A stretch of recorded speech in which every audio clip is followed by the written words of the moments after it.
The topic of discussion is anti-epileptic drugs. And in part 1 anti-epileptic drugs, we will be discussing on introduction to epilepsy, types of epilepsy, and the classification of anti-epileptic drugs.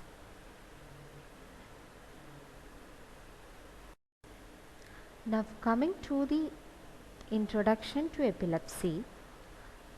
So what is epilepsy? It is a group of disorders of the CNS characterized by paroxysmal cerebral dysrhythmia manifesting as brief episodes of loss or disturbance in consciousness with or without characteristic body movements or convulsions, associated with or without sensory and psychiatric phenomena.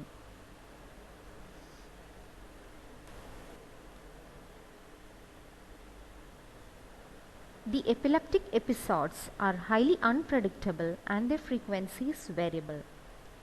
Epilepsy has got a focal origin in the brain and its manifestation depends on the site of focus, the regions into which the discharge is spread, and also post-ictal depression of these regions occur.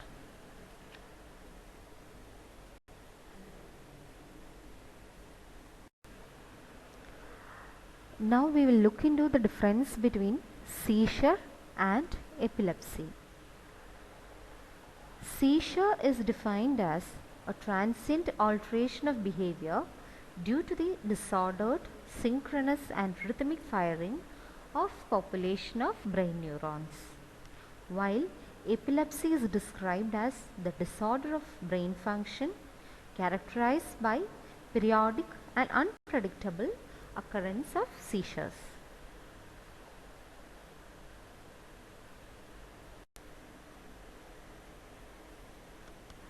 Here's a list of some very famous people afflicted with epilepsy. This includes warriors like Alexander the Great, Napoleon Bonaparte, and Joan of Arc.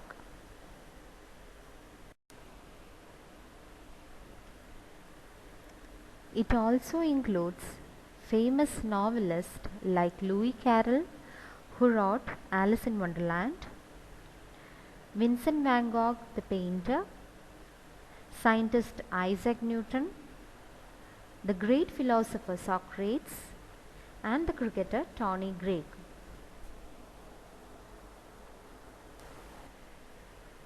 Depending on the focus of origin in brain, epilepsy is divided into two main types, that is generalized epilepsy and partial epilepsy.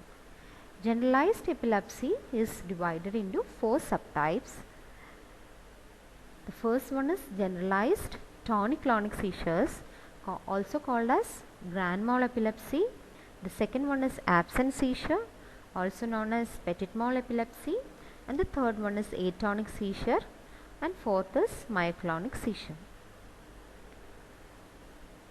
Partial seizures or partial epilepsy is divided into three subtypes. The first one, simple partial seizure, the next complex partial seizure, and the third is simple partial or complex partial seizure with secondary generalization.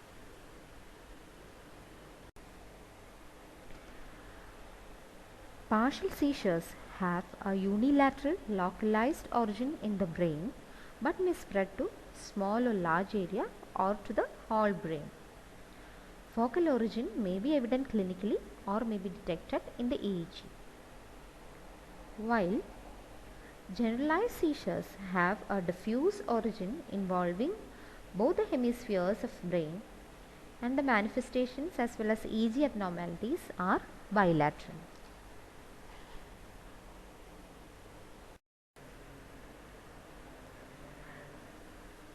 Generalized seizures arise when there is hyperactive foci in the brain leading to generation and propagation of action potentials in the brain, and is divided into four main subtypes. And GTCS or generalized tonic-clonic seizures, known as grand mal epilepsy or major epilepsy, is the first subtype. A patient with GTCS would first experience an aura associated with loss of consciousness, and the patient might fall to ground. He will also experience tonic spasm of all the body muscles, followed by clonic phase, which involves clonic contraction and jerking of the whole body. Then the patient will go into prolonged sleep associated with depression of all the CNS function, also known as post-ictal depression. The whole episode lasts for about 1 to 2 minutes.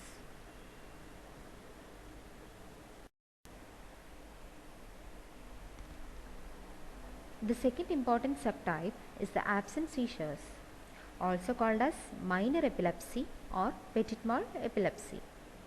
It is prevalent among children and lasts for about half a minute. There is no loss of consciousness. Patient will not fall. What happens is that the patient apparently freezes and stares in one particular direction with no muscular component or minimal bilateral jerking as well as blinking of eyes. EEG shows characteristic 3 cycle per second spike and wave pattern, which emerges abruptly out of normal background and ceases after few seconds. Multiple episodes can happen in a day, and these kind of seizures may remit spontaneously in adolescence.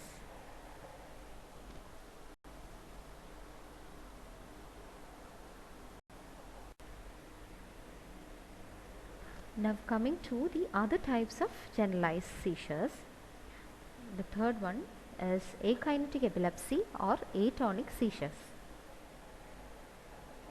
It is associated with brief loss of consciousness with relaxation of all muscles due to excessive inhibitory discharges, and the patient may fall. The fourth type is myoclonic seizure, where there is shock-like momentary contraction of muscle of a limb or the whole body, and this type of myoclonic jerking may accompany any kind of generalized seizure or partial seizure.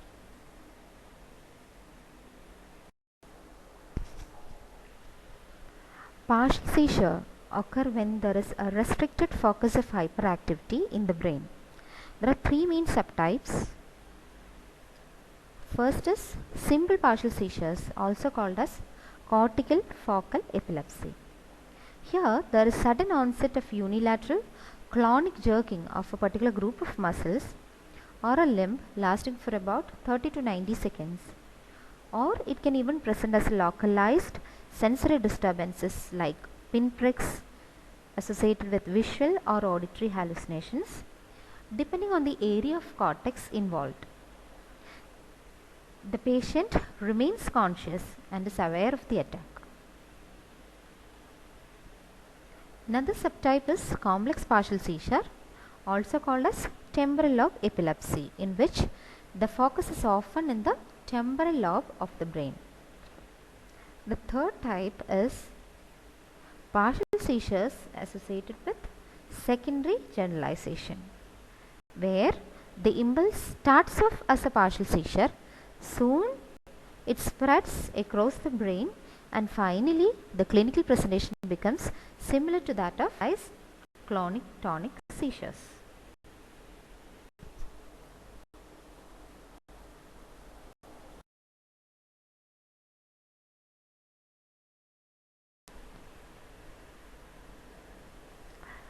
Now that you have learned the different types of epilepsy, we will move on to the classification of drugs used to treat epilepsy.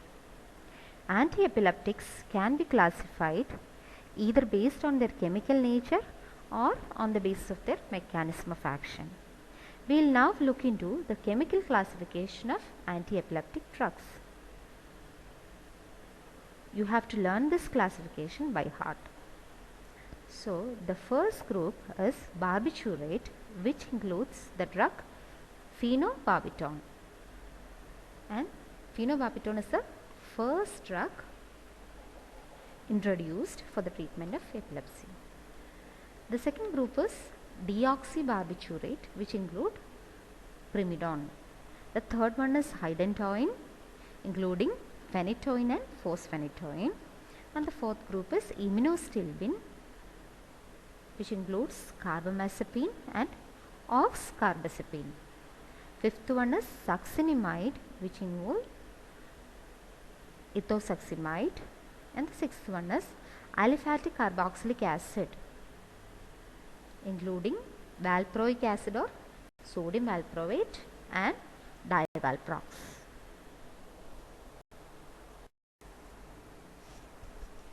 The next group is benzodiazepines, including clonazepam, diazepam, lorazepam and clobazam.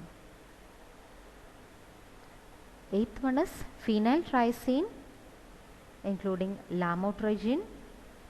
And the ninth is cyclic GABA analog, including gabapentin and pregabalin. And the last one is the newer antiepileptics, that is vigabatrin, thiagabin, topiramate, sonisamide, levetiracetam and lacosamide.